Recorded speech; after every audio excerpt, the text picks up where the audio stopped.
Bonsoir, chers amis téléspectateurs, et bonjour si vous prenez cette émission en rediffusion. Voilà, aujourd'hui, nous allons continuer notre série d'émissions à raison de une par mois et essayer, comme on a commencé, de vous présenter des thématiques qui sont très importantes pour le traitement, la compréhension et le traitement de nos réalités sociales, plus aussi s'il le faut, mais nous sommes essentiellement sociologues et anthropologues, donc je dis anthropologue parce que mon invité l'est, et donc ce qui nous importe, c'est de vous alerter sur des problématiques, vous donner des clés pour les comprendre, des problématiques sociétales, sociales, vous donner des clés pour les comprendre et essayer de faire en sorte que nous sortions des comportements hérités tout droit de la plantation, des comportements qui sont essentiellement basés sur le jugement et non pas sur la compréhension, en tout cas sur l'explication objective de ce qui se passe. Donc, ça nous aidera aussi à arrêter de condamner, puisque la condamnation ne soulage pas ceux qui sont condamnés, et nous ne sommes pas non plus dans une société à essayer de faire en sorte que ceux qui sont les mieux nantis soient toujours ceux-là qui soient compris et qui bénéficient des situations, des inégalités, des problématiques très, on va dire aujourd'hui, qui touchent de manière très, très frontale nos sociétés, des problématiques qui sont donc liées aux inégalités et qui font que dans nos sociétés, nous passons d'une couche de la population à une autre qui vit des situations totalement différentes, alors que nous sommes censés être un collectif et que dans ce collectif, une certaine générosité devrait passer davantage dans le lien social, si tant est que ce lien existe. Alors aujourd'hui, j'ai le très très grand plaisir de vous présenter, de vous représenter, parce que vous la connaissez, Madame Luciani Lanoir, qui est anthropologue et qui est déjà venue ici nous parler d'un livre qu'elle a écrit sur l'entraide, le sous-sous, enfin les formes de je ne vais pas appeler ça microcrédit, mais des formes d'entraide traditionnelles. Sur l'une de ces formes a été l'objet d'une attention particulière dans un travail de thèse qu'elle a produit et qu'elle nous a présenté donc il y a déjà quelques mois. Alors aujourd'hui, elle nous vient avec un ouvrage qui, à mon avis, a absolument été nécessaire et qui aidera beaucoup les soignants, les personnes qui ont à s'occuper de la jeunesse, les personnes aussi qui ont envie de comprendre simplement pourquoi notre jeunesse est dans l'état dans lequel elle est. Est-ce que juger, condamner, punir, c'est-à-dire les comportements absolument répressifs que nous avons adoptés envers eux dans notre société, sont ceux-là qui vont les aider à s'insérer, à s'intégrer s'ils le peuvent, ou est-ce qu'il faut que la société se regarde et qu'elle se pose la question de savoir en quoi elle a raté sa mission, qui est notamment celle de permettre que ces enfants soient intégrés dans un cadre qui leur permette d'évoluer comme ils en ont envie, faire des choix, travailler et puis surtout avoir le sentiment d'être utile à leur société. Donc ce sont les grandes questions que pose l'ouvrage de Madame Luciani Lanoir. Donc je vous fais voir ici, probablement que la caméra va vous le révéler, vous révéler la couverture. Donc l'ouvrage s'appelle L'Abribus, assistance à jeunesse. Vous voyez, c'est une très belle couverture. Assistance à jeunesse en détresse aux éditions Doxa. Oui, c'est ça. Aux éditions La Doxa. Et donc, c'est un livre qui vient de paraître, donc de cette année. Il vient de paraître. Voilà, donc c'est cet ouvrage que Madame Luciani va nous présenter et vous allez voir sa richesse et son importance.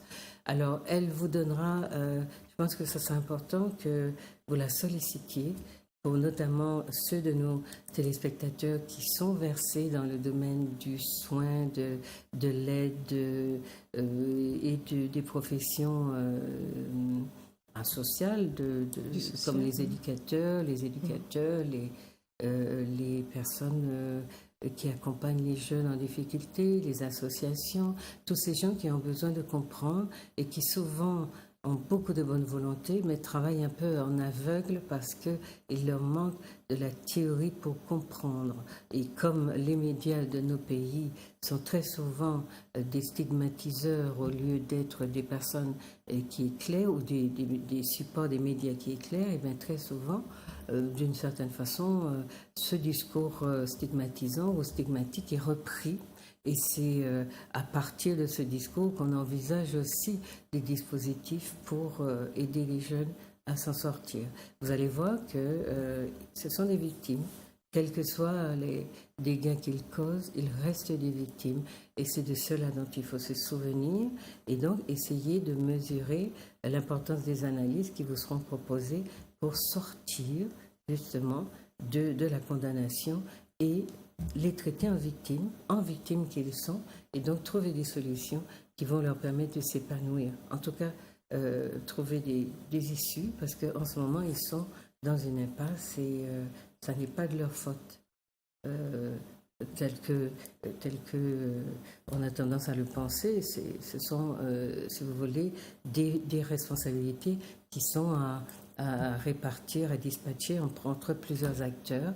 Et donc, nous allons essayer de voir comment appréhender cette problématique de manière plus objective qu'on ne le fait traditionnellement. Bonjour, Madame Lanoir. Oui. Bonjour, Juliette. Voilà.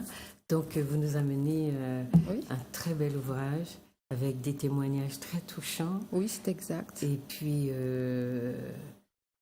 j'ai envie de dire quelque chose d'un peu religieux, même si ça n'a pas du tout. Oui. Beaucoup d'amour, un désir de comprendre. Absolument. Et de donner la parole aux jeunes qu'on n'entend pas et de la répéter même comme elle est dite. Tout à fait. Donc, j'ai pris le contre-pied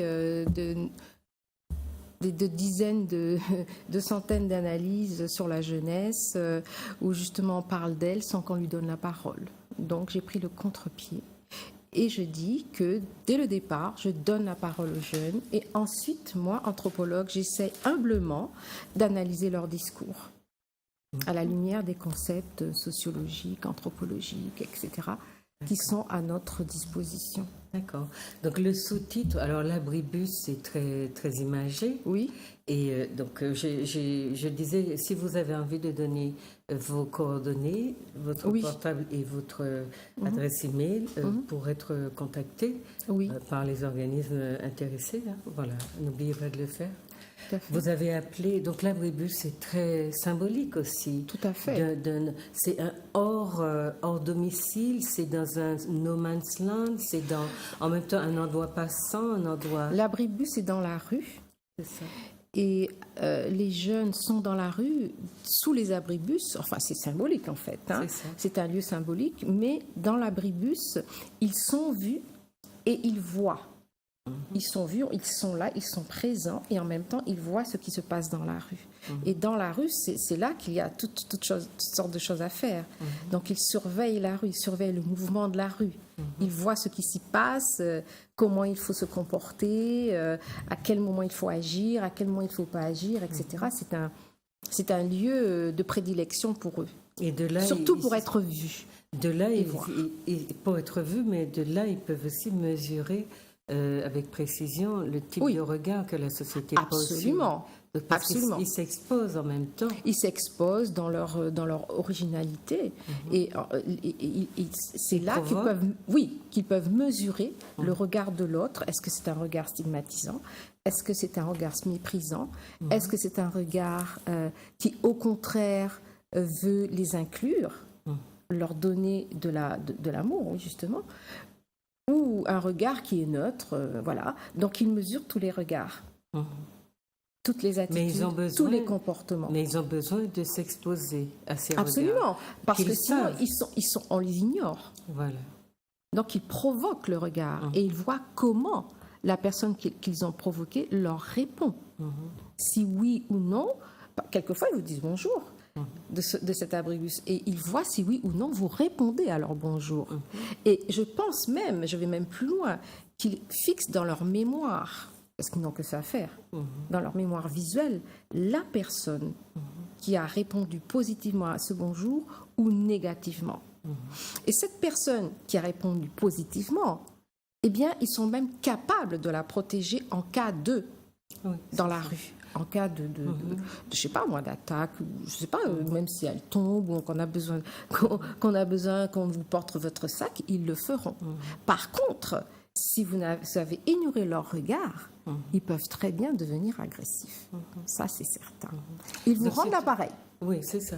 Mais c'est une manière de dire qu'ils ont besoin d'amour. Absolument. Et donc, ceux qui passent et qui les voient, donc les font exister, sont effectivement des personnes qu'ils sont capables de protéger, comme vous le disiez. Absolument. Maintenant, c'est symbolique parce que ces abribus n'existaient pas. Mais ça nous dit quelque chose il y a peu de temps. Hein, parce qu'on était dans une société qui laissait ses citoyens exposés au soleil, à la pluie, aux intempéries. Et aujourd'hui que ces abris existent, eh bien, j'allais presque dire, leur utilité, leur usage aussi est détourné un petit peu. Absolument, complètement. Voilà. Donc, ça les abrite du soleil, de la pluie, et on voit même certains abribus qui sont aménagés, avec des vieilles chaises, des vieux fauteuils, des vieilles tables, et là, ils élisent domicile pour la journée, puisque le soir, on sait bien qu'ils ne restent pas, ils vont chez la mamie, chez la tati, enfin, chez qui veut bien les héberger. Hein. Ce ne sont pas des enfants de la rue, attention. Non, c'est une maison c'est ce qu'on croit, mais ils ne sont pas de la rue. C'est équivalent d'une sorte de véranda. Et, et chez nous, où ils échangent. Bon, quelquefois, ils font leur petit trafic, etc. Il faut bien le dire. Hein. Mais c'est quand même... l'abribus, ça représente un espèce d'habitat léger, fragile, comme ils le sont. Et ouvert comme une véranda. Voilà, tout à fait. Comme une véranda. Maintenant, en plus, il y en a qui sont très jolis, qui sont en bois, comme celui qu'on voit sur la photo.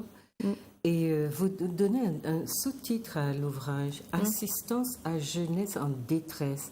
Avec un point d'interrogation. Voilà, c'est très important. Et pas à jeunesse en danger. À jeunesse en détresse, parce que pour moi, ça rimait un petit peu avec jeunesse. Et c'est un titre un peu dynamique. Parce que danger, c'est trop négatif. Voyez. Et moi, je préfère un mot comme détresse, où la détresse, on peut s'en sortir. On peut arriver à soigner la personne quand elle est en détresse, mais en danger, je ne sais pas, ça évoque quelque chose voilà, de condamnant, de stigmatisant. D'après moi, hein, je ne sais pas. J'ai préféré quelque chose de plus dynamique, de plus optimiste. C'est-à-dire qu'il y a un signal. Dans le mot danger, il y a un signal d'alarme qui est actionné et on dit, il y a un danger, alors il faut faire vite. Peut-être que ça obligerait aussi la société.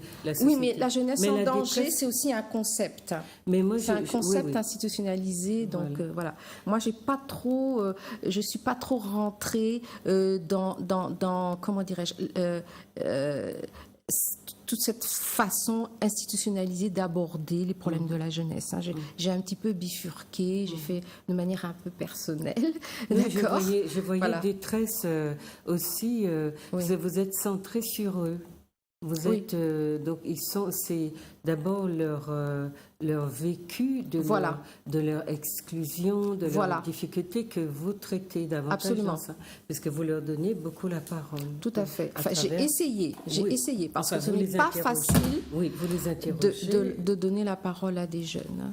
Ce n'est pas facile. Mais que quand ils ont nourri de la méfiance et qu'ils n'ont pas de raison de la laisser. Mais quelquefois, ils subissent leurs conditions sans en avoir la conscience tout à fait, comment je pourrais dire, ils n'ont pas assez de recul par rapport à leur situation, mais ils savent qu'ils vont mal, ils savent qu'il y a des choses qu'ils subissent, mais ils ne sont pas toujours dans la mesure d'analyser ce qui ne va pas dans leur vie. Ils ne sont pas réflexifs. Voilà, parce qu'ils n'ont pas toujours les outils, vous voyez, mais ils savent qu'il y a quelque chose qui ne va pas et que c'est difficile de s'en sortir, ça c'est sûr. Oui.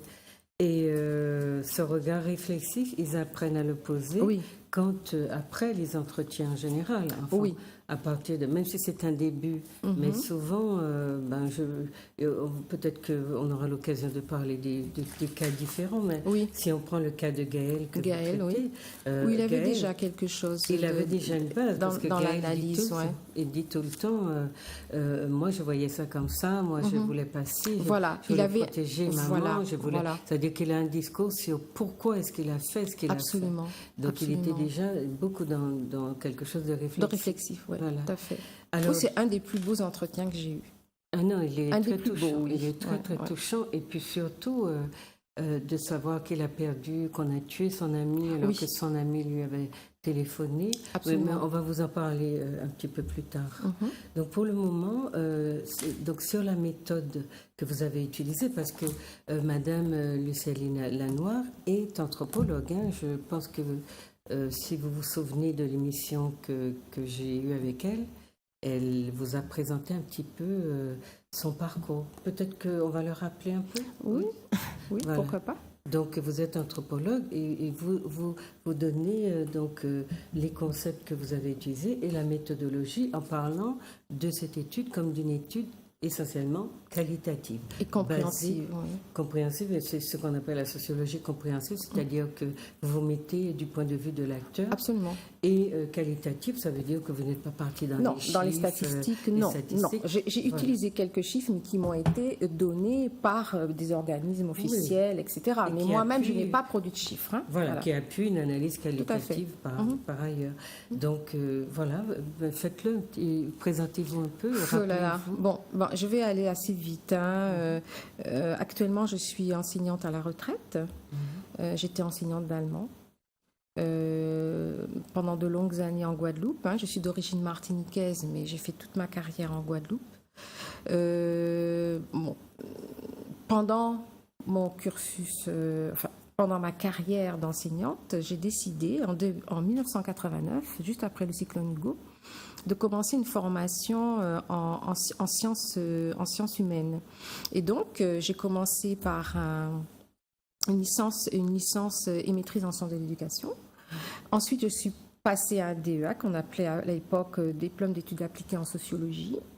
Et de là, j'ai commencé une thèse de doctorat. Et en 2003... À l'UAG, à l'époque, oui. Et en 2003, j'ai soutenu une thèse sur les réseaux de solidarité en Guadeloupe. Voilà, donc tout cela en menant de front une carrière d'enseignante, de maman, parce que j'ai eu 4 enfants et voilà quoi, c'était vraiment très, très difficile de mener de front toutes ces choses. Mais bon, voilà, comme on dit, les femmes sont courageuses. Alors voilà, je fais partie peut-être du lot des femmes courageuses. Voilà. Et puis j'ai commencé cet ouvrage. J'étais incitée par feu Albert Flagy. Qui m'a beaucoup soutenue pendant ma thèse. Mais il y a longtemps que vous le menez, parce que vous avez des entretiens qui datent de 2010. Oui. C'est ça. Alors, je vais révéler quand même quelque chose de ma vie familiale. C'est parce que en 2013, j'ai perdu un frère de manière dramatique et je n'ai pas pu écrire pendant 2 ans. Dans le clash, dans le... Non, ça c'était encore avant. C'était un deuxième frère. Ah, c'était un autre frère, d'accord. Et donc, je n'ai pas pu écrire pendant au moins 2 ans. J'ai dû vraiment me reprendre en main complètement à la base pour pouvoir me remettre à l'ouvrage. Et j'ai réussi à terminer après bien des épreuves. Voilà. D'accord. Après bien des épreuves, oui, mais c'était, à mon avis, c'est aussi un beau cadeau que vous faites à tous ceux qui voudront avoir des outils pour analyser, parce qu'il y a beaucoup de générosité dans nos postures, enfin dans la posture de nos soignants, ou en tout cas des personnes, des travailleurs sociaux, mais il leur manque beaucoup d'outils. Et moi, mon souhait, c'est que cet ouvrage soit le point de départ d'autres recherches. Il faut oser. Je pense qu'il faut oser changer de discours, changer de paradigme sur notre jeunesse si nous voulons la sauver. Absolument. Alors, il faut oser. Je vous dirais que j'en ai un qui est en chantier depuis tellement longtemps, mais j'ai donné la priorité à d'autres choses. Donc, je suis tout à fait d'accord qu'il faut ouvrir des perspectives. Absolument. Et donc, travailler sur aussi les raisons de la violence. Absolument. Donc, mais le terrain est ouvert, le terrain est large. Donc, il faut que nos sociologues, nos anthropologues se soucient de cette jeunesse. Et j'allais presque dire que notre université se mette au service de sa société. Absolument. Ça serait absolument... c'est nécessaire parce que... c'est indispensable. Ailleurs, j'ai vu que les universités fournissent à la société civile beaucoup d'outils. Absolument, comme au Canada, etc. Même en France, je ne comprends pas pourquoi ici, il y a une telle rupture entre l'université et la société civile. Je ne comprends pas. Mais enfin, voilà. Non, c'est parce que nous prenons toute notre nourriture... ailleurs. Oui, on la prend ailleurs, mais en même temps, tous les étudiants ont à faire des travaux de recherche. Absolument. Alors que notre terrain est fertile. Il est fertile, et puis il est là. Il est sous nos yeux. Alors pourquoi est-ce que ça ne se fait pas? Voilà. Donc ce qui est intéressant, c'est pour vous dire, chers téléspectateurs, c'est un travail scientifique.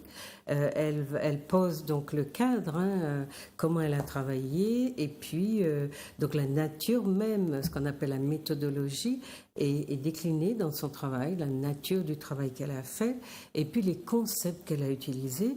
Pour ceux qui travaillent un petit peu en aveugle, il faut savoir que le travail scientifique exige de nous que nous posions justement nos cadres et que nous définissions les concepts à partir desquels nous travaillons.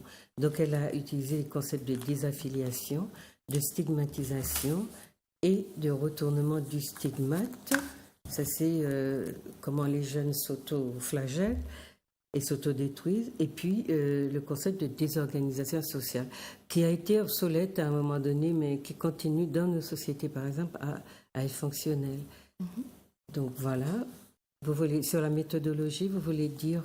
Bien, les deux concepts les plus importants, me semble-t-il, ce sont celui de la stigmatisation et du retour du stigmate, et aussi de la désaffiliation. Alors, le concept de la stigmatisation, c'est très important parce que nous sommes dans une société du stigmate. Nous jugeons nos compatriotes, nous jugeons la jeunesse, nous nous jugeons entre nous jugeons nos frères, nos sœurs dans une même famille. Nous ne savons que juger. Nous ne savons que juger et nous n'avons pas les outils. Moi, je dirais, je serais quand même comment je pourrais dire? Moi, je ne vais pas non plus stigmatiser moi. Je vais simplement essayer d'expliquer que souvent, nous n'avons pas les outils pour prendre le recul et analyser en toute comment dirais-je, en étant calme, ce qui se passe. Et lorsqu'on arrive à analyser calmement ce qui se passe, on progresse.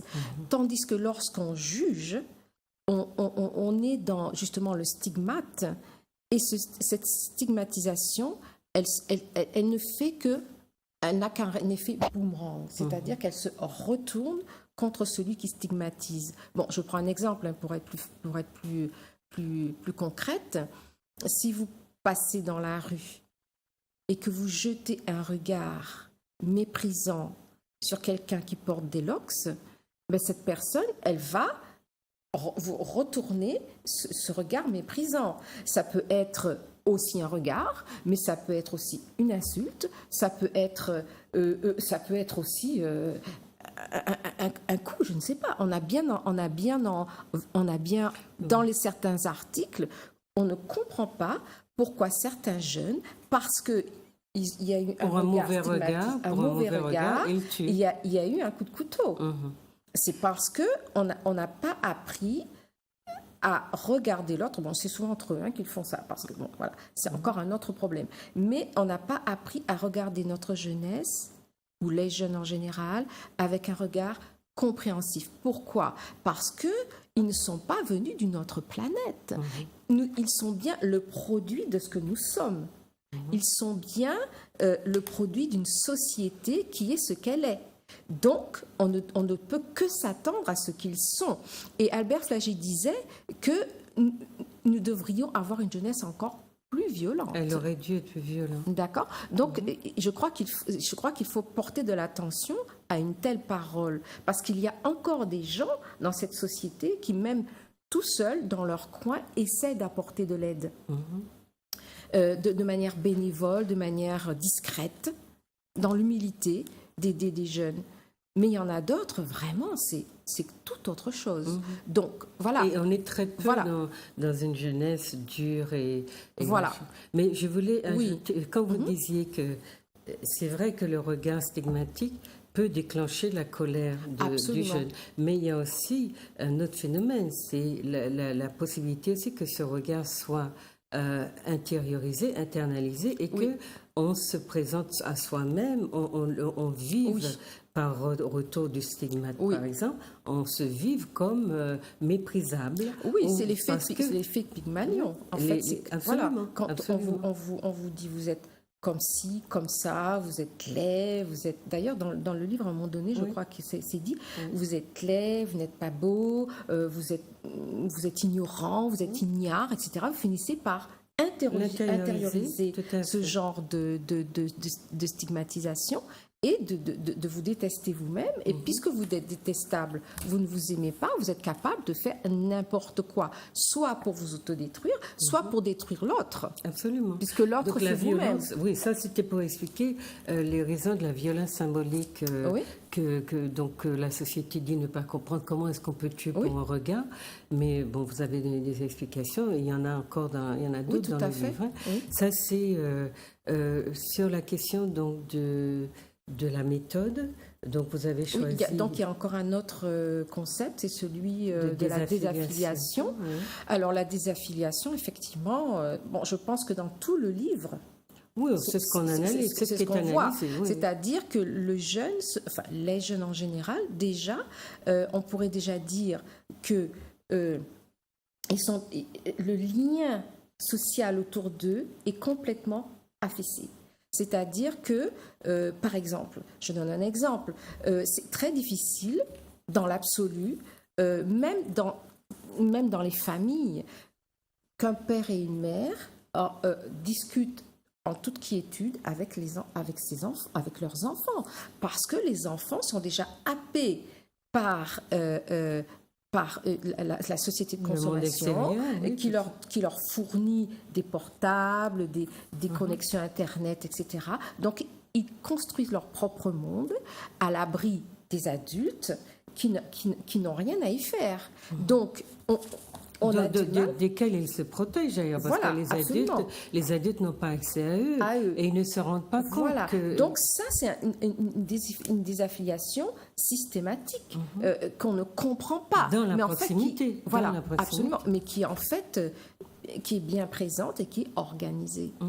D'accord? Et on voit dans un point de vue plus large, que certains jeunes, par exemple dans les banlieues, eh bien, ils ont leur société. Ils ont leur société à eux. Bon, peut-être pas tous, il ne faut pas non plus tous les mettre dans la même considération, mais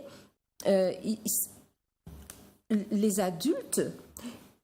Et la génération d'adultes, la génération précédente et la génération suivante, il y a une espèce de gouffre.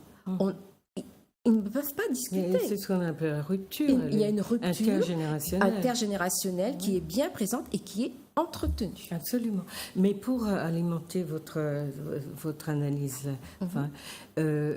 quand vous dites que la désaffiliation, elle n'est pas qu'affaire du cercle familial, etc., vous avez au niveau de l'État des décisions qui se prennent et qui concernent l'enfant sans que les parents ne soient consultés. Et l'exemple qui fait bondir Il y a la fessée, mais il y a surtout le fait que l'enfant a le droit de porter plainte aujourd'hui contre ses parents, sans que les parents soient même avertis. Et quand l'État a pris cette décision, les parents n'ont pas été consultés.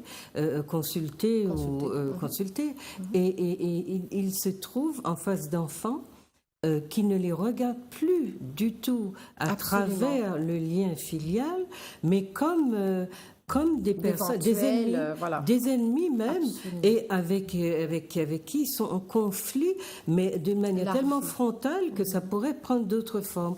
Et les gens ne s'imaginent pas les dégâts que cela cause, et en tout cas l'État qui prend cette décision et qui rend pourtant les familles responsables de beaucoup de maux, eh bien cette situation-là devrait être analysée de manière absolument à la loupe, parce que les dégâts que cela crée à la Martinique, je pense sur la Guadeloupe, les dégâts que cela crée dans le lien même, puisqu'on parlait de désaffiliation, c'est extraordinaire. Oui. Hein, voilà. C'est ça. Je pense que les parents, c'est ça.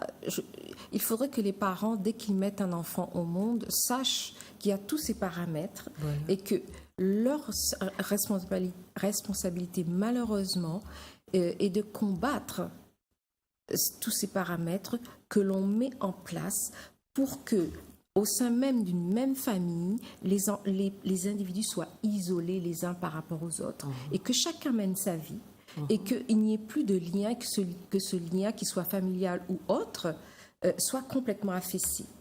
Même si c'est une famille, comment dirais-je, nucléaire, comme on en voit aujourd'hui, même au sein de ces familles qui sont aussi petites, ou même matrifocales, eh ben, le lien est effondré.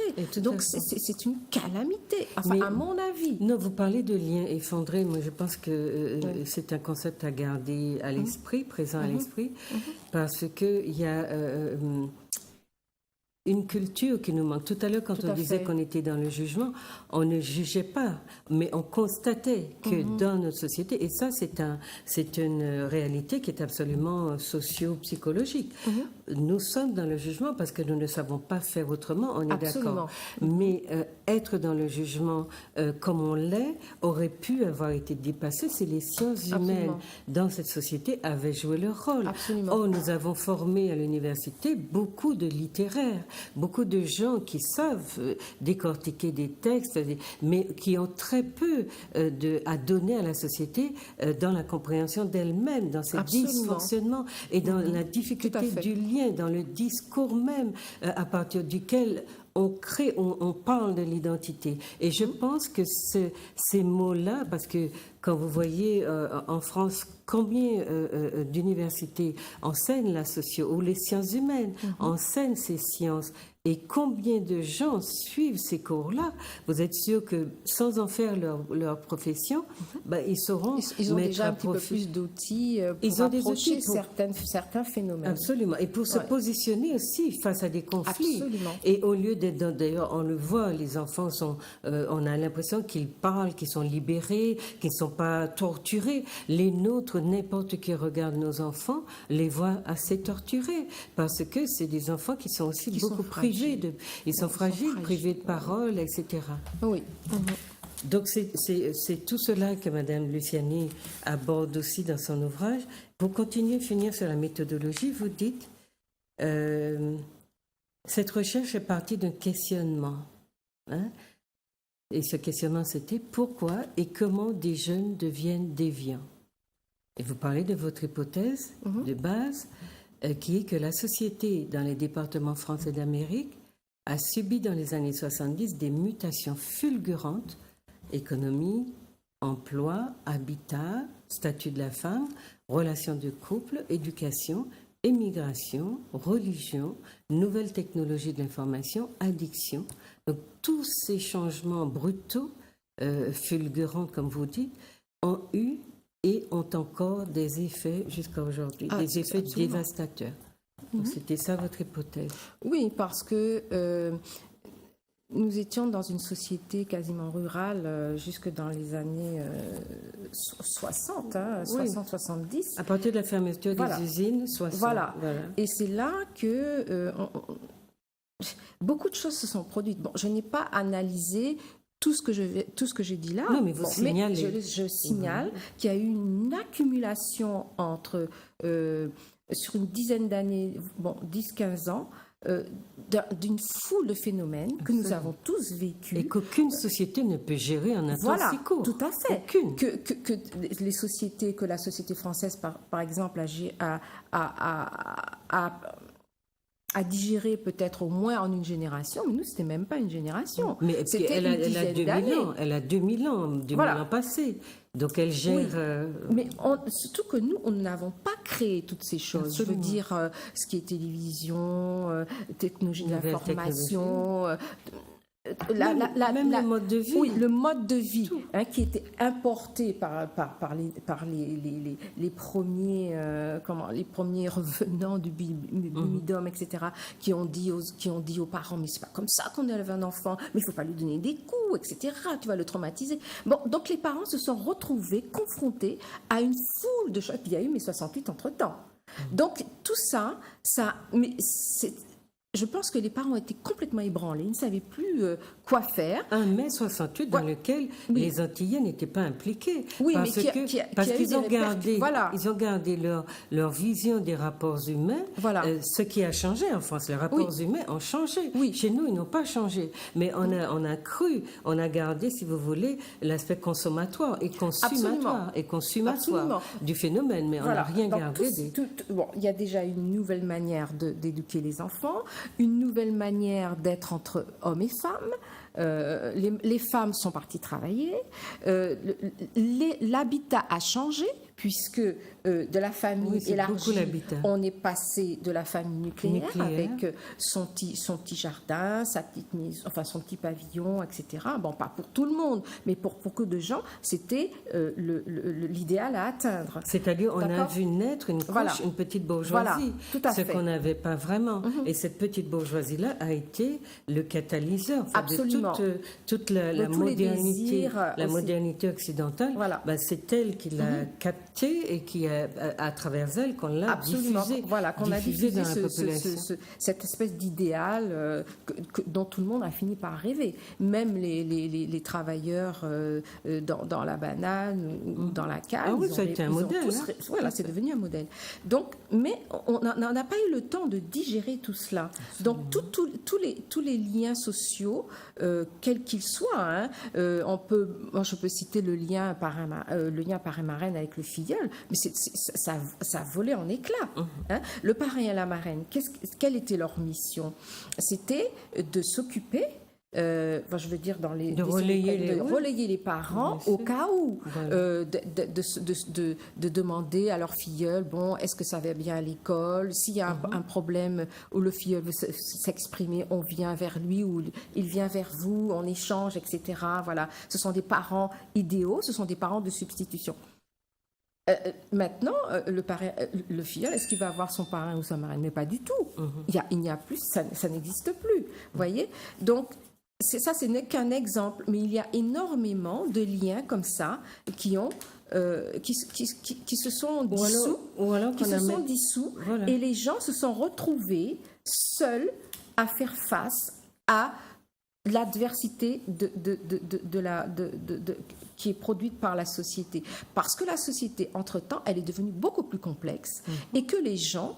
je ne sais pas, moi, pour déclarer ses impôts, c'est beaucoup plus compliqué. Mais le travail a changé aussi. Voilà, pour aller à la sécurité sociale, bénéficier des aides, c'est beaucoup plus compliqué, etc. Donc, les gens se sont retrouvés seuls, surtout les femmes, mères de famille, se sont retrouvés seuls face à tout ce que la société attend d'elle ou attend des jeunes couples. Mais c'était trop, puisqu'avant, on faisait front, ensemble. On parlait ensemble dans la famille élargie de tous les problèmes qui et puis il y avait les grands-mères qui étaient il y avait les grands-mères, il y avait les tatis, il y avait les marraines, etc. Mais tout cela, voilà, je ne sais pas. Donc, on a un modèle qui a été ébranlé aussi, familial qui a éclaté. Il faut dire aussi que les religions, beaucoup de religions protestantes sont rentrées aussi dans cette période et ont je pense aussi. Et continue. Oui, continue d'entrer à détruire le lien familial. Oui, à détruire pour proposer une famille, voilà. Symbolique, absolument. Et pas la famille réelle. Et pas la famille traditionnelle, qui aurait pu aussi nous livrer des outils pour élever nos enfants. Parce qu'on a tout envoyé par-dessus bord, mais il y avait des valeurs fondamentales, universelles qui étaient là. Bon, c'est vrai que nous avons été élevés à la dure, mais il y avait des valeurs fondamentales et universelles que nous aurions pu garder. Mais nous avons tourné le dos à ces valeurs. Donc, nos enfants se sont retrouvés désaffiliés. Alors ça, c'est des concepts, et tous ces changements qui n'ont pas été progressifs et qui n'ont pas été accompagnés.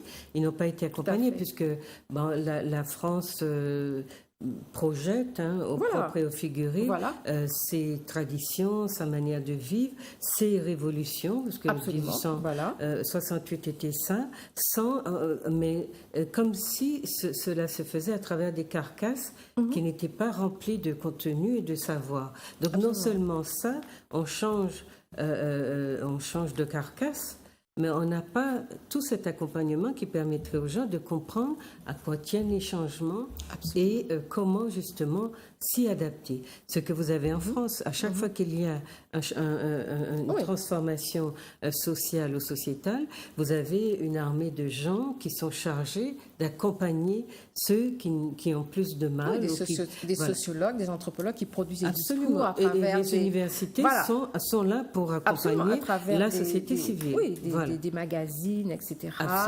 Des études, des enquêtes. Des écrits, Ce que nous n'avons pas. Donc, tous ces changements se sont faits et on a assisté avec stupéfaction à la naissance d'une université qui n'a pas pris ça en charge, qui s'est bien sûr occupée de la langue, mais la langue sans le reste, on le voit encore aujourd'hui, ne permet pas aux travailleurs sociaux qui sont si désireux d'aider d'avoir des outils, parce que le problème... Ils sont démunis, c'est vrai. Ils sont démunis, mais quand ils ne le sont pas, eh bien, on leur envoie des formateurs qui ne connaissent pas leur réalité. Et du coup, eh bien, au lieu de travailler sur le matériau local, ils travaillent sur quelque chose qui vient de l'extérieur et qui n'est pas moulé dans le même moule et qui n'a pas les mêmes réactions, n'a pas le même passif, n'a pas le même arrière-pays et n'a pas la même histoire. Et les foyers matrifocaux chez nous sont presque à 50%, cette histoire-là n'est pas celle de la France. Absolument. Donc même quand nos travailleurs sociaux sont formés, ils sont formés à résoudre des problèmes de l'ailleurs et pas les problèmes d'ici. Ils le disent à plusieurs reprises dans les témoignages. Ils le disent. Le problème, c'est que nous n'avons pas inventé un tel discours, ils le disent. Ils le disent et de plus en plus, ils cherchent justement des études locales ou en tout cas de terrain. Et on voit que on n'en produit pas parce que il faut des chercheurs. Quand on est chercheur, il faut être accompagné,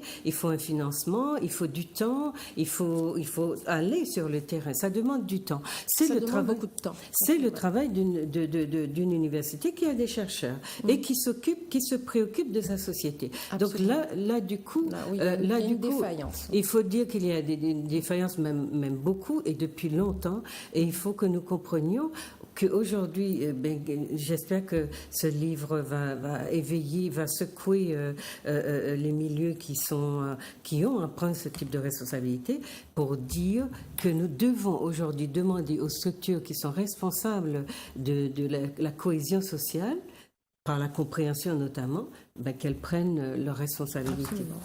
Vous avez parlé aussi de la désorganisation sociale. Vous disiez que le regard sur la jeunesse en difficulté, c'est ce que vous posez, donc votre regard porte sur cette jeunesse âgée entre 16 et 25 ans. Oui, en grosso modo. Donc, c'est vrai, c'est plus en Guadeloupe parce que votre objet est plus ancré en Guadeloupe, mais par comment on dit ça, par par extension, oui, on peut... J'ai eu à aussi observer un petit peu ce qui se passe en Martinique. Voilà. Mais grosso modo, c'est à peu près le même phénomène.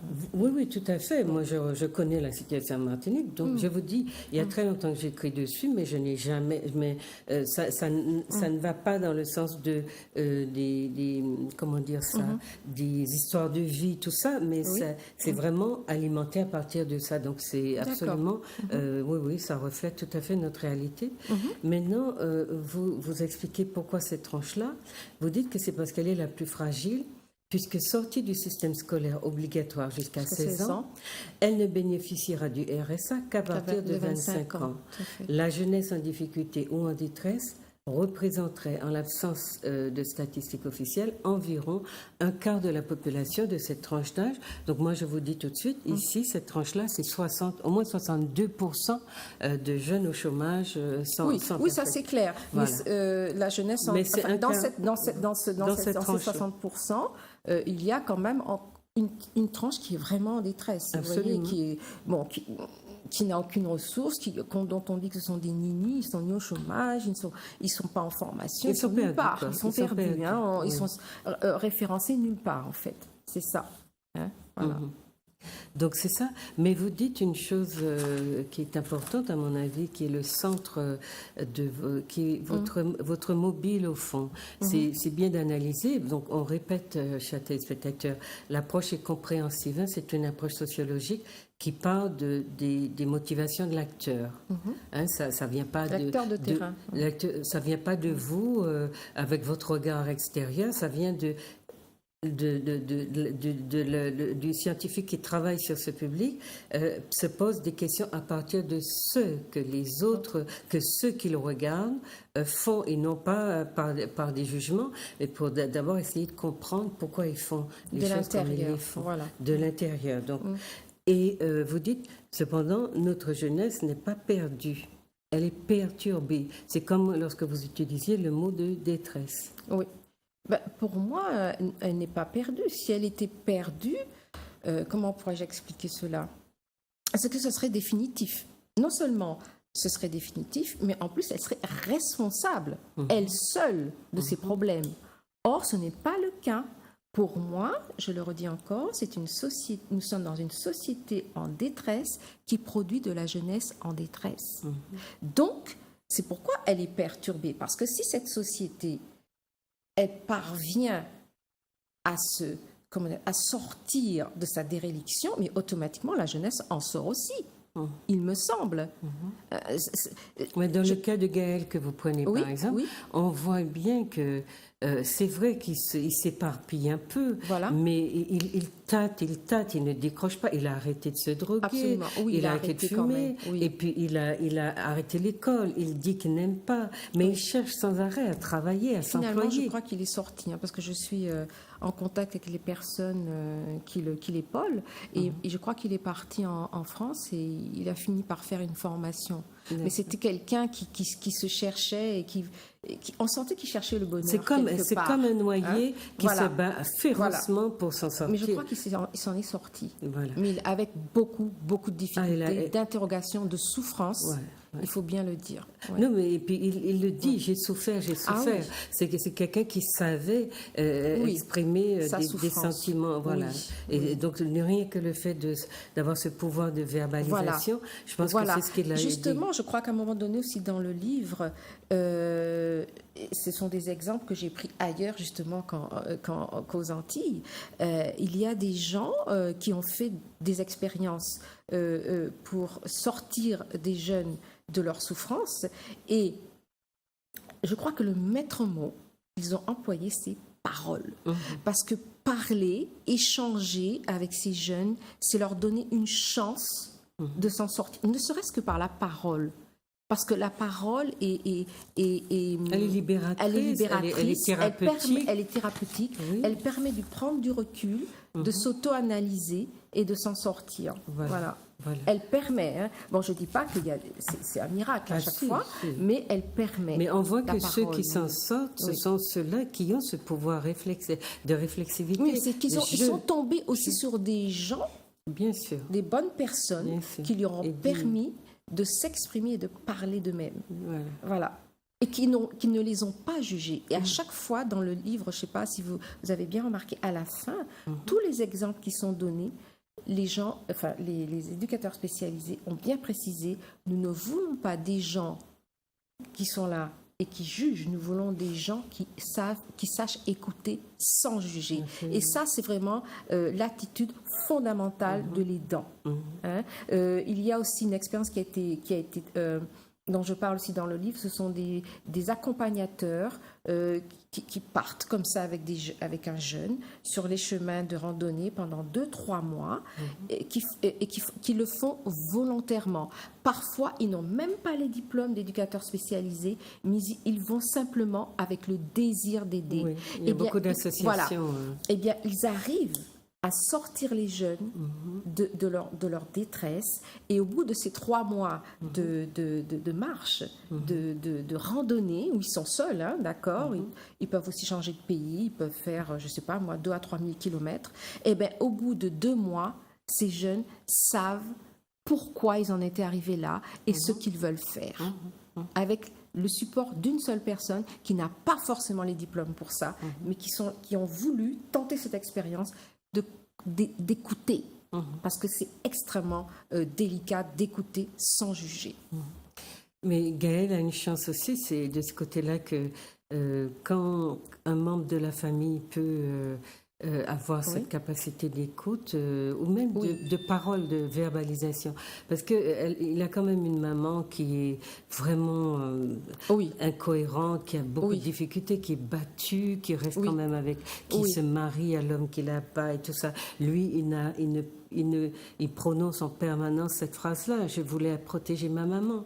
Et en même temps, elle va lui dire, je sais que je t'ai fait du mal. Ça veut dire, je sais que je t'ai pas protégée, que je n'avais pas les moyens. Je t'ai fait souffrir, je reconnais tout ça.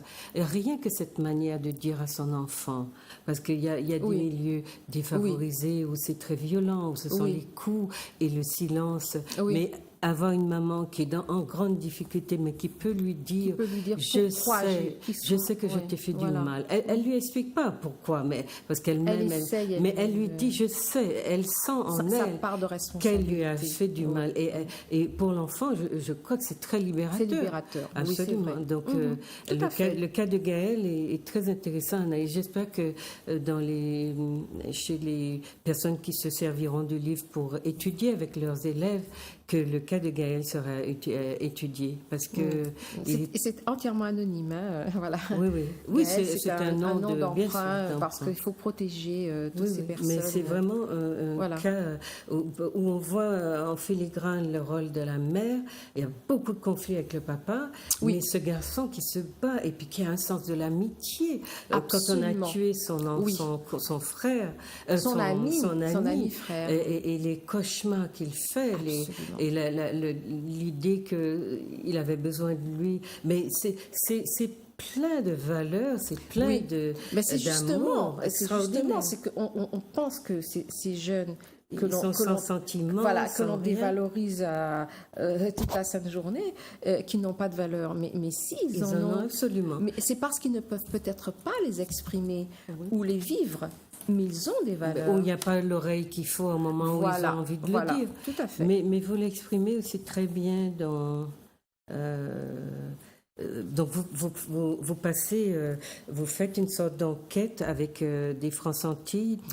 Vous montrez en fait le rôle des médias dans la construction négative, des enfants. Et donc sur 3 années, vous passez en revue les crimes et vous en déduisez que rien ne prouve que ce sont des jeunes entre 16 et 25 ans qui sont responsables. J'ai essayé de poser des questions à ce sujet, je n'ai pas eu de réponse.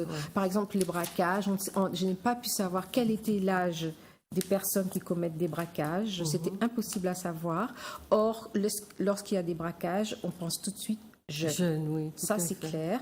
Alors qu'il paraît que non, il paraît qu'il y a des gens d'un certain âge qui commettent des braquages. Vous voyez ? Mais braquage égale jeune. Dès qu'il y a... mais quelquefois des meurtres, c'est tout de suite jeune.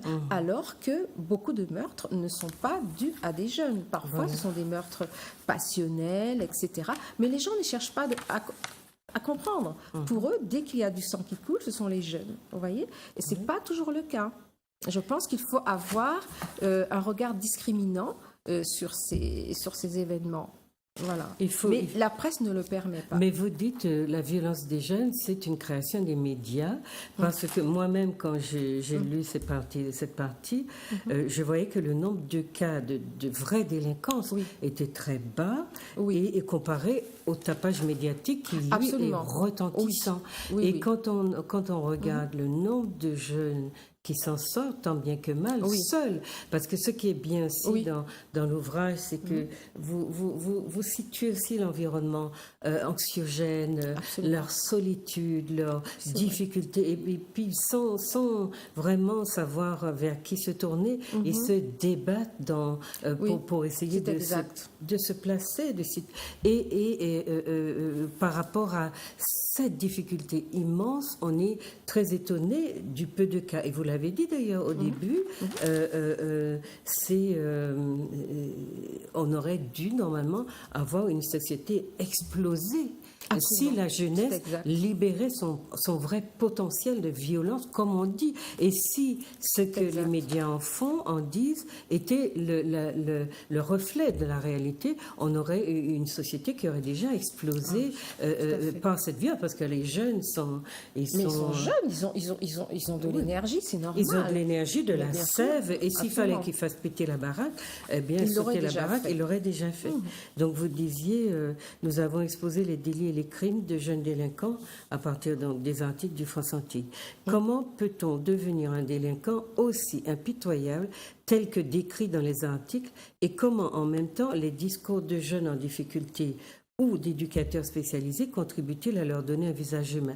Dans les médias, on présente des monstres, et puis dans la réalité, vous voyez qu'ils ont un visage humain, et à travers les entretiens, on le voit. C'est cette distance entre l'être violent et l'être à visage humain que nous avons voulu sonder en adoptant différents angles de vue, celui de la société, de l'école, de la famille, de la résilience. Oui, c'est tout à fait ça, parce que moi j'ai un point de vue compréhensif et humaniste également, parce que je suis d'avis que tout individu est d'abord un être humain. Et si il en arrive à commettre de tels actes, c'est qu'on lui a dénié son humanité à un moment donné. Voilà, et donc c'est notre regard humaniste qui permet à ces individus, ou qui leur permettra de se redresser. Parce que nous avons beaucoup perdu de cette humanité dans notre regard. Nous ne faisons, je redis encore, que juger. Intransigeant. Voilà, et stigmatiser. Non, je pense que ce regard-là, il faut que nous le remettions en question. Mais ça, c'est le regard de la plantation, du maître sur l'esclave. Tout à fait. C'est pas fini. Ce n'est pas fini. Oui. Mais c'est à nous aussi de prendre conscience de cela, et partout où nous sommes. Mais nous avons ce regard-là sur d'autres membres de la famille, sur nous-mêmes souvent. Et la question, c'est ce qu'on sait le mieux faire. Et la violence aussi des situations dont on dit qu'elles sont causées par la jalousie, et la violence destructrice que certains d'entre nous manifestent envers les personnes avec qui ils ont des conflits, ou elles ont des conflits, etc., nous montre aussi plus largement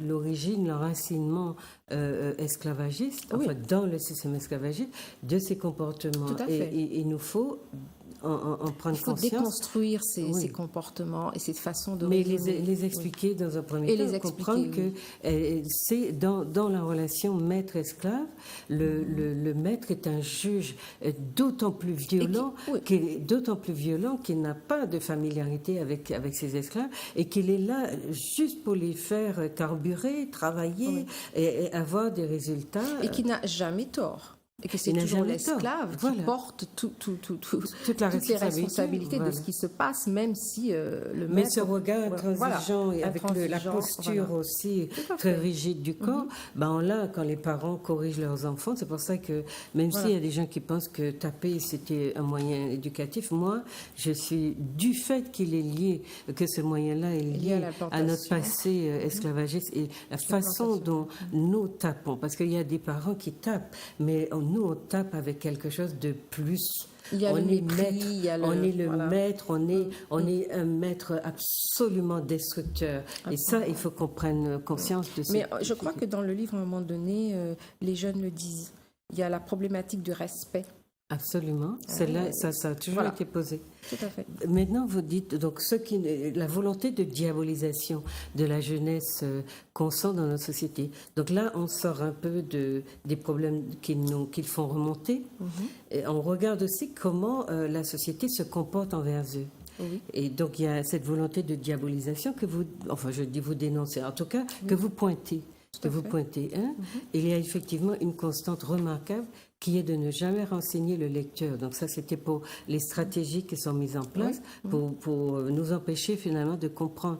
Et quand on dit qu'il faut être prudent par rapport à ce que nous présente le quotidien, les quotidiens Guadeloupe, Martinique, les quotidiens locaux, il faut être prudent. Vous dites, il y a une volonté de ne jamais, une constante en tout cas, de ne jamais renseigner le lecteur sur les personnes qui commettent des braquages au moment des faits, ni ensuite, dans la plupart des cas. Sont-ils jeunes ou plus âgés? Ce questionnement a pour conséquence d'attribuer systématiquement les commissions de braquage à des jeunes et d'entretenir une suspicion de la population par rapport aux jeunes et également une coupure entre jeunes et moins jeunes, d'alimenter la stigmatisation tous azimuts des jeunes en difficulté.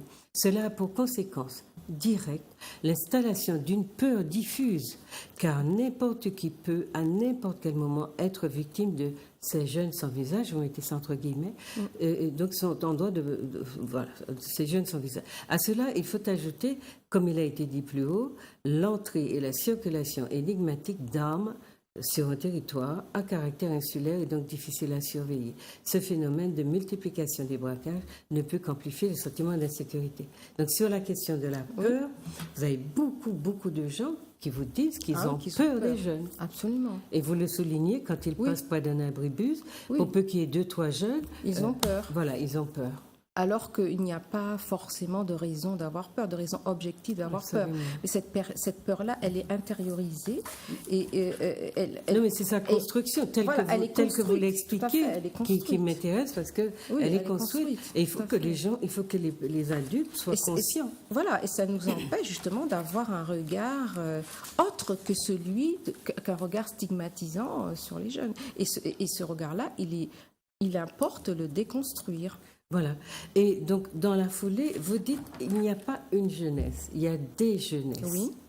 Voilà, peut-être que vous pourriez expliquer aux téléspectateurs. Eh bien, c'est-à-dire que j'ai trouvé effectivement que la jeunesse, elle est un petit peu contingentée, même si on peut parler d'une jeunesse en général, et qu'il y a des relations entre ces groupes, enfin, je veux dire, ces catégories de jeunes. Il y a des relations.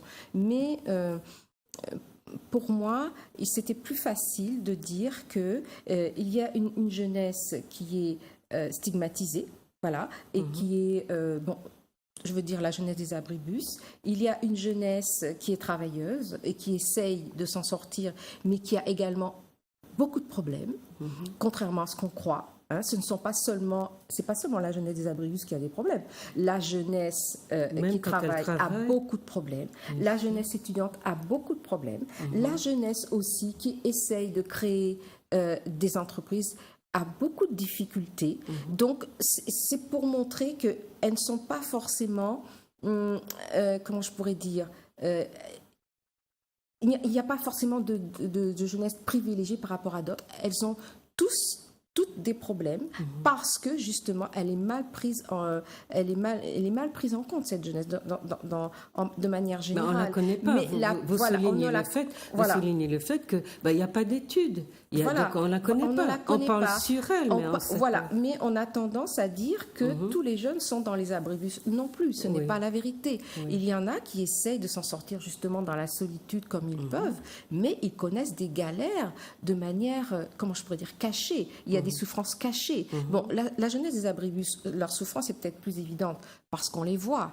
Bon, on les voit, même si on les stigmatise, on les voit. Mais il y en a d'autres qui sont beaucoup plus discrets et qui traversent des galères absolument incroyables. Mais ce qui se voit dans le taux très important de suicide. Tout à fait. Et ça, c'est une souffrance silencieuse. Le taux d'échec. Oui, tout à fait. Et le taux d'échec, j'ai encore un article que j'ai lu récemment, le taux d'échec en première année à l'université, ici aux Antilles, mais c'est incroyable. Il y a un écrémage de 60%. Même 80% minimum. Parfois, dans certains secteurs.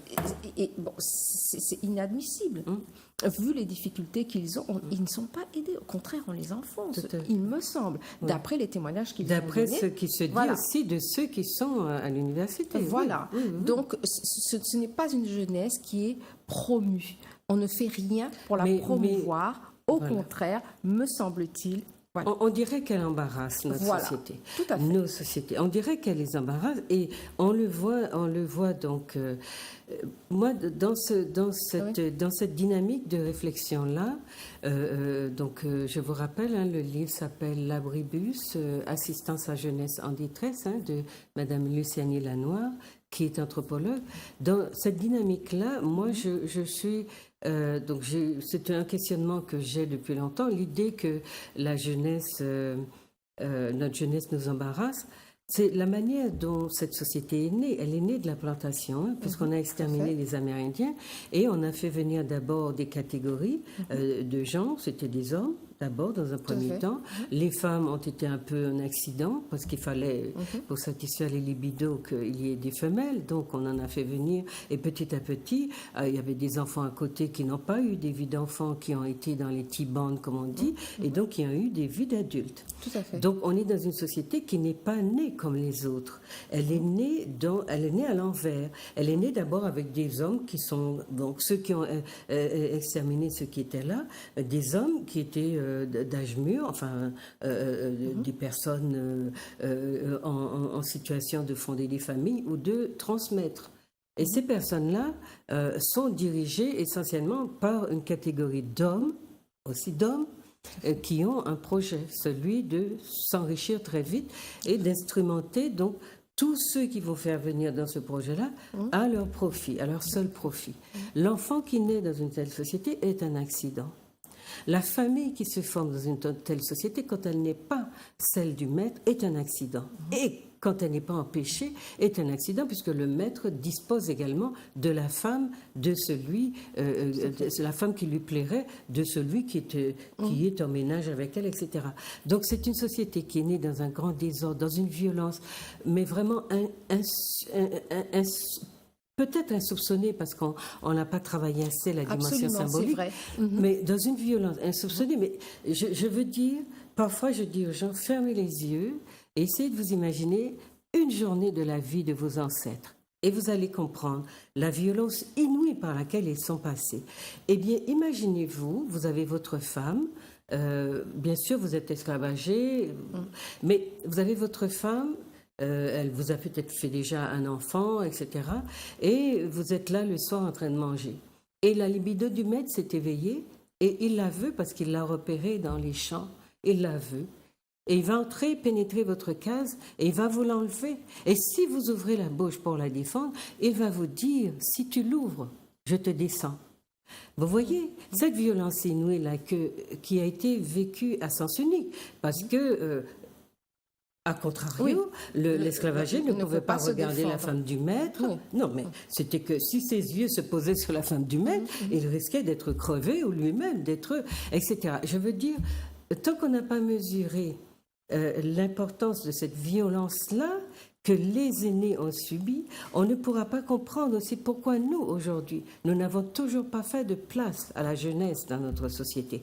Elle n'a toujours pas de place. Et donc là où je voulais en venir, c'était sur le fait qu'on a l'impression que les catégories, celles du groupe des descendants d'esclavagés, sont en concurrence, alors que ce sont des catégories qui sont nécessaires les unes aux autres et qu'elles sont complémentaires et qu'elles doivent justement, elles devraient avoir maintenu un lien intergénérationnel pour, j'allais dire, la promesse d'une société qui se transmet. Or, on dirait que telle que la société est articulée pour ce groupe-là, elle est destinée à s'autodétruire parce que les générations, les catégories sont concurrentielles et elles se font disparaître l'une l'autre. Et ce que qui m'a ramené à cette problématique dans votre livre, c'est lorsque vous dites que entre les jeunes vous disent, enfin, vous commencez le livre avec l'histoire d'un jeune qui vous raconte, que vous retrouvez d'ailleurs de manière à plusieurs reprises, que vous retrouvez sous le même abri au départ, à plusieurs reprises, mais dans des temps, des espaces-temps assez écartés. Long, tout à fait. Voilà, et donc c'était un espace-temps assez écarté. Eh bien, vous dites qu'ils vous disent que ceux des hommes, des adultes qui sont eux-mêmes peut-être en situation de semi-exclusion et qui sont dans les cafés ou qui jouent à l'EPMU. Ils ne sont pas dans les abribus, mais presque. Ils sont presque dans... Eh bien, ils disent que ceux-là leur font une guerre. Mais on a vraiment l'impression d'une guerre de clans, sauf qu'on est dans des générations qui parleraient de papa et fils. Mais ce sont les papas symboliques, enfin en termes d'âge et de génération, qui font la guerre aux plus jeunes. Parce qu'il y a une guerre aussi de territoire. Parce qu'il n'y a pas de place pour chacun. Et c'est affolant. Et ça m'a ramené à cette problématique que quand je fais les cours à mes étudiants pour leur expliquer l'histoire de ce pays qui s'est fait à l'envers, parce que les gens ne voient pas que quelque chose est anormal dans le lien que nous avons. Mais cette anomalie vient de la façon dont les catégories complémentaires dans une famille ont été montées et utilisées les unes contre les autres. Et du coup, donc, vous expliquez que les jeunes vous disent que les plus âgés leur mettent des quimbois.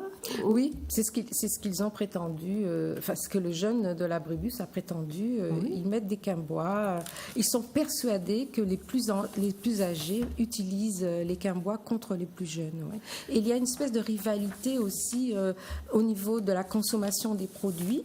C'est-à-dire que les anciens consomment des produits licites, l'alcool, et les jeunes, eux, consomment des produits illicites qui sont l'herbe et le crack, n'est-ce pas? Et ils s'accusent entre eux de consommer tel ou tel produit. C'est assez particulier et ils s'excluent sur la base des produits qu'ils consomment. Mais on a l'impression, mais on a l'impression qu'ils sont en concurrence. Donc, comme les plus âgés ont délimité un territoire qu'ils considèrent être à eux, que je dis être en semi-exclusion parce que c'est vrai, ils sont au chômage, ils sont au RSA, ils sont au RSA comme les jeunes. Donc c'est vraiment une situation, je suis d'accord avec vous, qui demande qu'on ait une armée de chercheurs et de personnes qui travaillent sur la problématique pour au moins démêler les chevaux. Parce que c'est abominable de se dire que les parents, parce que c'est cela qui se passe, sont en concurrence avec les enfants pour la place, pour l'espace. Ils n'ont pas d'espace. Et je parle de cela en parlant bien des descendants d'esclavagés. Il n'y a pas de place. Mais je l'ai dit, je crois, à un moment donné dans le livre, il n'y a pas de place. C'est-à-dire quand vous expliquez que les générations qui auraient dû, la plus âgée, protéger la plus jeune, elle met des quimbois pour que la plus jeune, et ils vous disent, il y a deux... Non, mais ça va tellement loin qu'ils vous disent qu'il y a deux jeunes qui se sont tués à moto dans des conditions un petit peu bizarres, parce qu'après qu'on leur ait dit qu'on leur avait mis un quinbois. Ça veut dire que ça va très loin. Absolument. Et quand les jeunes sont dans cette vision des plus âgés, ou que les plus âgés imaginent que les gamins qui sont là, au lieu de les protéger, se disent je vais les détruire ou bien leur faire peur, ça peut être une stratégie, mais c'est une stratégie pour garder l'espace, la place. Ça veut dire qu'il y a un vrai problème par rapport à ce groupe dont on parle de la société en général, mais c'est pas vrai. Oui. Sociologiquement, ça n'est pas juste de parler de la société martiniquaise en bloc comme on le fait là. Ça n'est pas juste non plus de ne pas évoquer les problèmes raciaux. Ça n'est pas juste. Ça n'est pas juste non plus de ne pas évoquer le fait que le groupe en tout cas qui a institué la société à son profit, bénéficie de cet espace et de toutes les prérogatives. Donc qu'est-ce qui reste? Et ce groupe qui n'a aucune prérogative, qui n'a pas de place, qui n'a pas d'espace, eh bien c'est lui le plus nombreux. Vous comprenez? Donc c'est, à mon avis, sociologiquement, il y a 1000 choses à dire sur le fait que les jeunes soient diabolisés, parce que l'un des deux doit quitter la place, parce que l'autre n'a pas assez de place. Et qu'est-ce qu'on fait? Comme on est dans une société de la profitation, il y a de la profitation, c'est-à-dire des plus forts qui font disparaître les plus faibles, eh bien on est dans ça. Les plus jeunes sont les plus fragiles. Vous dites ceci.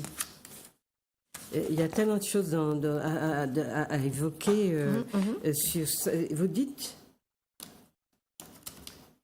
Attendez, je vais vous lire un passage que j'ai trouvé intéressant. Vous dites que la société, il n'y a pas de réponse adaptée des pouvoirs publics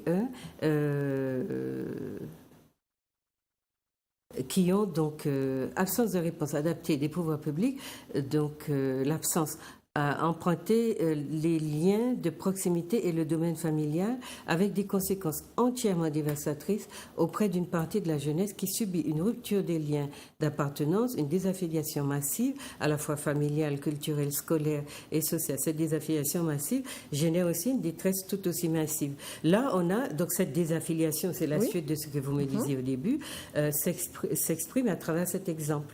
Des adultes qui leur disent aux jeunes, eh bien la place est à nous et nous sommes les plus forts, on a les moyens par du magico-religieux aussi de vous faire dégager. Voilà, tout à fait.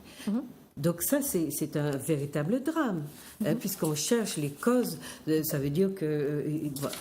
donc, c'est de l'autodestruction. C'est de l'autodestruction, mais je veux dire...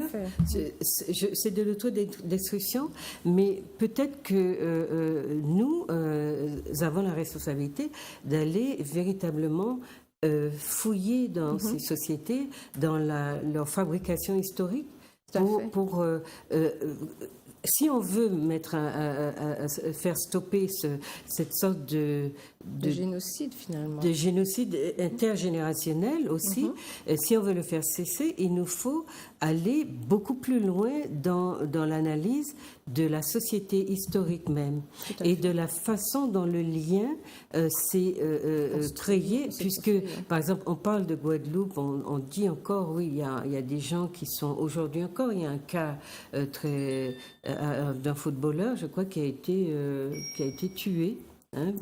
Dans sa famille. C'est ce qui a été donné en Guadeloupe. En Guadeloupe. D'accord. Donc, il faut comprendre les racines de cette violence. Parce que tous les travailleurs sociaux, avec toute la bonne volonté qu'ils auront, s'ils n'ont pas ces éléments d'analyse, ils ne pourront pas prendre le contre-pied de ces racines de violence. Et elles sont dans l'histoire. C'est-à-dire qu'elles sont dans la façon dont nous avons justement été façonnés. Et comment comment prendre en charge. Donc, ce qu'on fait, c'est on fait ce que disait monsieur que j'avais interrogé, c'était cauter sur jambe de bois. Oui, ça c'est clair. Mais vous dites bien que les pouvoirs publics n'apportent pas les réponses. Non, ils n'apportent pas les réponses. Et justement, les problèmes empruntent les liens de proximité et justement, on arrive à ce qu'on a dit tout à l'heure, c'est-à-dire que les problèmes n'ont pas été résolus, pas pris en charge, donc les générations sont livrées à elles-mêmes et résolvent les problèmes comme elles le peuvent, justement par la violence. C'est ça c'est ce qui se passe. Les familles aussi, etc. Voilà. Vous voyez, parce qu'il n'y a pas de prise en charge globale des problèmes sociaux. Donc, ils empruntent les liens de proximité et nous arrivons à des faits de violence extrêmes parce que les gens sont livrés à eux-mêmes devant certaines questions qu'ils ont à régler et qui les dépassent. Voilà, ils ne comprennent pas. Et donc, la posture de juge qu'il est question ici de remettre en question, en tout cas de pointer, cette posture-là, elle est toujours celle de ceux qui n'ont pas d'éléments d'analyse. Voilà, tout à fait. Et on se garde bien de donner aux individus, aux familles, à l'école, enfin aux enseignants, les outils pour analyser ce qui se passe. Voilà. Alors, donc on se trouve tous confrontés les uns aux autres dans une violence extrême, dans les propos, dans les comportements, etc. Cette violence-là, je considère qu'elle est liée au fait que la composante la plus défavorisée de la population n'a pas de place à elle. Elle ne peut pas se promouvoir elle-même, elle ne peut pas s'exprimer elle-même. Et son génie propre ne s'exprime pas. Elle est toujours dépendante du projet des autres. Absolument. Et en plus, comme elle est la dernière, cette composante qui est issue de l'esclavage directement, comme elle est, enfin directement ou indirectement pas, eh bien, comme elle est la dernière à être arrivée sur, j'allais presque dire, sur le marché de la société, le travail et tout le reste, eh bien, c'est elle qui a le plus de mal à trouver sa place. Et on lui propose, donc elle a des modèles, vous en parlez tout à l'heure de modèles, des modèles, mais qui ne sont pas partie de son génie, de sa propre création, de sa propre manière de voir le monde. Donc sa manière de voir le monde n'est pas projetée dans l'espace. Et cette composante-là doit donc s'identifier à ceux qui ont déjà réussi et qui occupaient le haut du pavé dans la société esclavagiste. Et elle doit donc ce qu'elle a. Elle ne peut s'exprimer que par les interstices de ce qu'on lui a laissé. Non, mais la petite bourgeoisie qui est majoritairement issue de ça, elle a pris comme modèle ce groupe, ou ces groupes, puisqu'il y en a quand même deux, et elle est dans le mimétisme plus total. Donc elle s'est perdue elle-même de vue et elle n'a pas conçu un projet pour elle. Et pour tous ceux dont elle est issue, parce que notre petite bourgeoisie, ce sont les gens de couleur, comme on les appelle, ce sont ceux qui avaient les parents dans la ruralité dont vous parlez, c'est-à-dire des paysans, des ouvriers agricoles, des gens, ce qu'on appelle avec beaucoup d'arrogance des petites chances.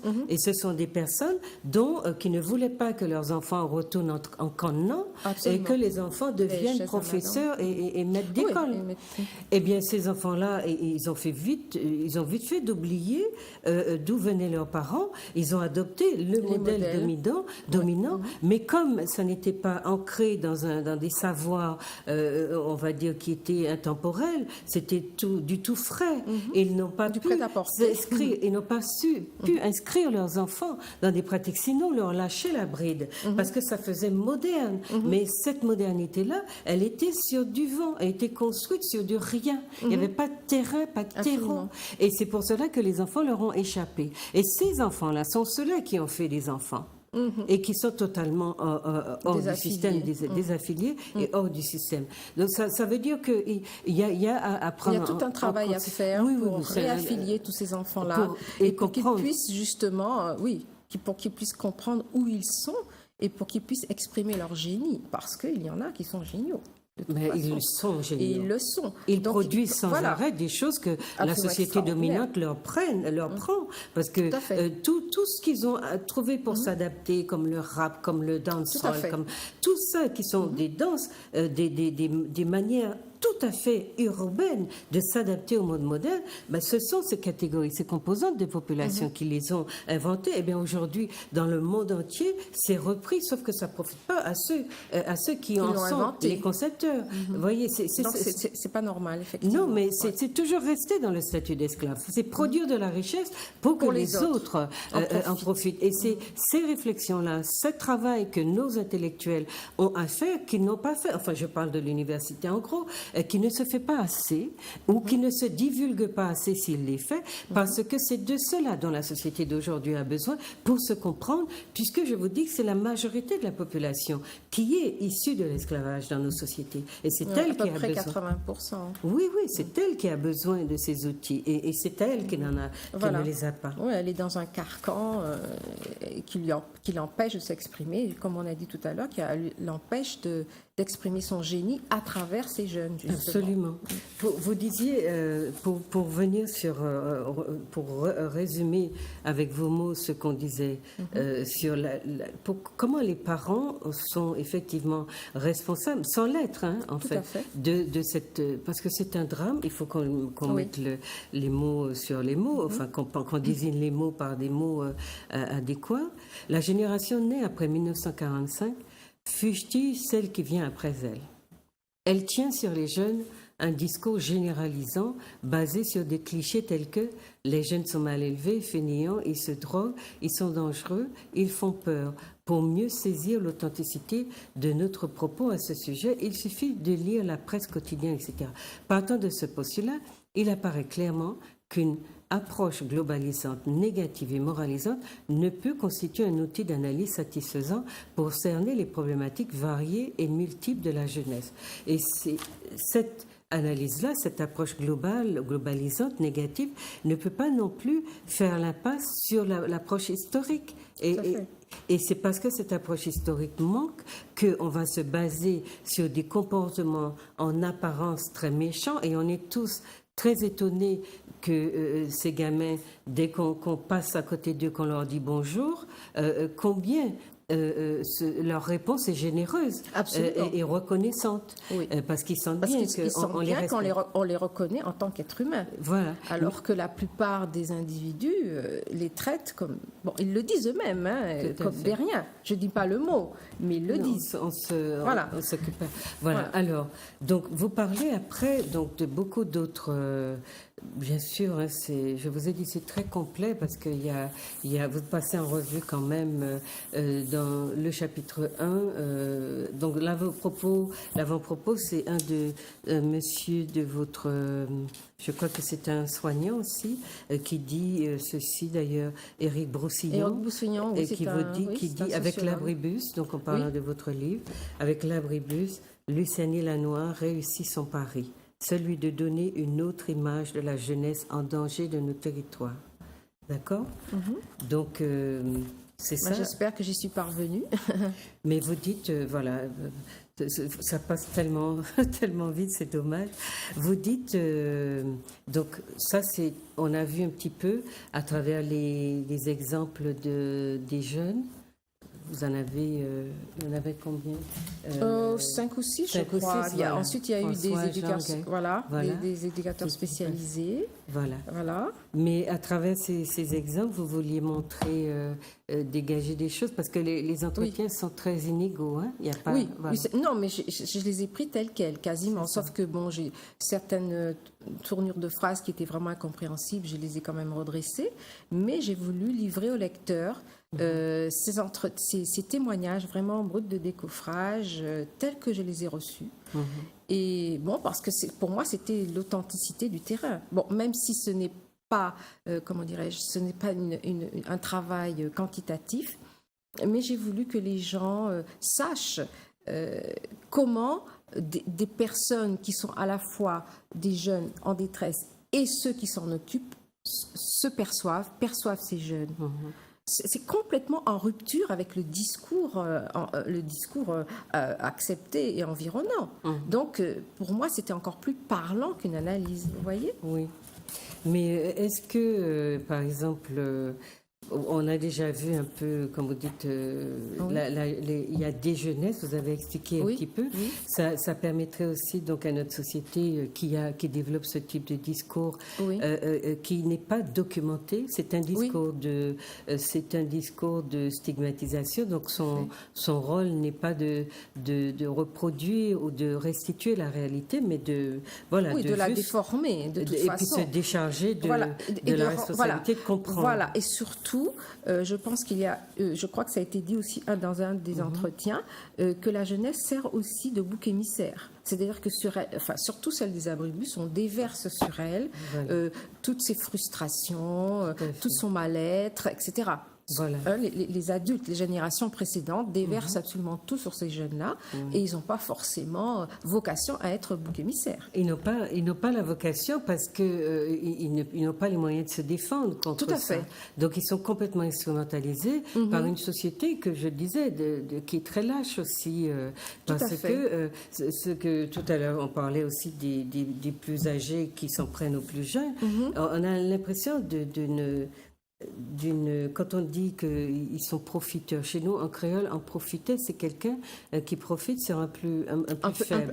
Un plus faible. Voilà, un plus et fort. On a vraiment l'impression que avec toute leur bonne conscience, que les adultes de nos sociétés ont l'impression de traduire la réalité, c'est-à-dire de parler sur une réalité qu'ils connaîtraient, alors qu'on voit bien qu'ils ne la connaissent pas. Mais c'est que la fonction de ces discours-là n'est pas forcément de dire la vérité, mais de se soulager soi-même. Absolument. Et puis, ça, je suis tout à fait d'accord. De se soulager. J'espère que c'est ressorti du livre. Oui, mais d'une responsabilité qu'on ne peut pas prendre, parce que j'ai pas eu le temps de recopier toute la table. C'est parce qu'on n'a pas les outils pour comprendre ce qu'il se passe. C'est exactement ce qu'on disait. Et à partir du moment où on ne comprend mais pas... on n'a pas non plus la posture. Voilà. Parce que les gens pourraient se dire, et je me tais parce que je ne comprends pas grand-chose. Oui, bien sûr. Mais au contraire, on pérore, on déclame, on raconte des choses épouvantables. Et on ne se soucie pas de savoir que si les jeunes écoutent les médias, parce que les jeunes moi j'ai eu beaucoup à parler avec eux de leur attitude vis-à-vis une sorte de méfiance, même de dire est-ce que tu te confies à tes parents, etc. C'est toujours tellement violent et tellement étonnant que je me suis souvent demandé comment on peut avoir un enfant qui se défie tellement de vous et qui n'ait pas envie de vous parler. Tout ça, c'est construit, mais les parents ne se sont pas mises dans la posture d'analyser, de se comprendre, puisque je suis parent, etc. Donc voilà, Hervé nous fait signe que c'est déjà fini. On n'a même pas eu le temps. On n'a même pas eu le temps de... Oui. Donc, vous allez voir, il y a beaucoup de choses sur les addictions, les toxicomanies, les causes familiales des toxicomanies, la famille matrifocale, tout ce qu'on a. Et puis, vous avez pris 2 exemples que je n'ai pas eu le temps de découvrir dans leur qui sont entièreté. Extrêmement intéressants. Et qui sont intéressants parce que ce sont ça veut dire qu'il y a de la résilience. Il y a de la résilience et il y a du génie dans la résilience. Il y a beaucoup de génie. Et puis, il y a tous ces personnels, ces personnes qui sont des aidants. À qui je veux rendre hommage, vraiment. Des aidants, des intervenants sociaux, des personnes qui, sans armes, sans rien, sans aucune connaissance. Et sans théorie, surtout. Sans théorie venant d'ailleurs, et qui inventent au jour le jour. Avec les jeunes. Et qui sont géniaux, certains. Avec les jeunes et qui leur donnent des raisons d'espérer. Absolument. Et que les jeunes leur rendent aussi cette humanité qu'ils ont en eux. Je vous rappelle, ce très beau livre, et puis ça se lit très facilement, et il y a beaucoup de choses à en tirer, et j'espère aussi, comme Madame Luciani, que beaucoup d'autres seront produits. Moi-même, je vais me mettre au boulot pour finir ce que j'ai commencé depuis si longtemps.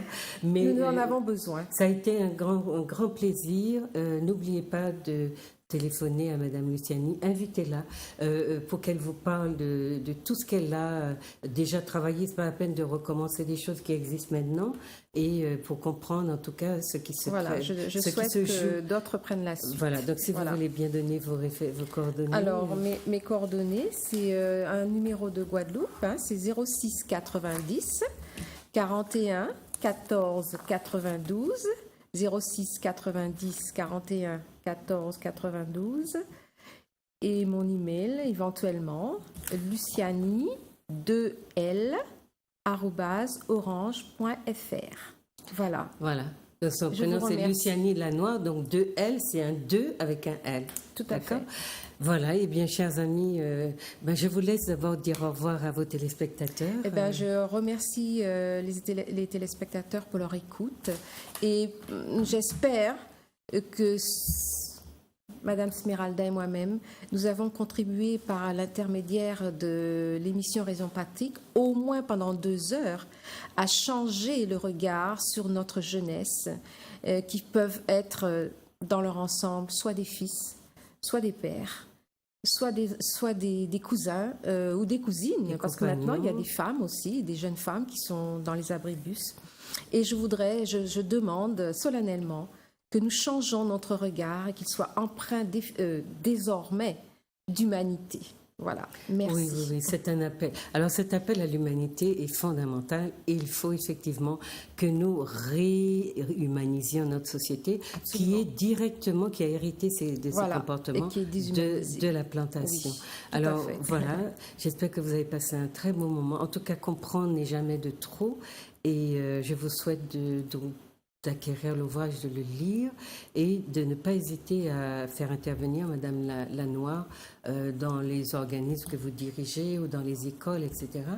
Et puis, voilà, je vous dis à très bientôt et merci pour autant de plaisir. Au revoir. D'accord. Au revoir, merci.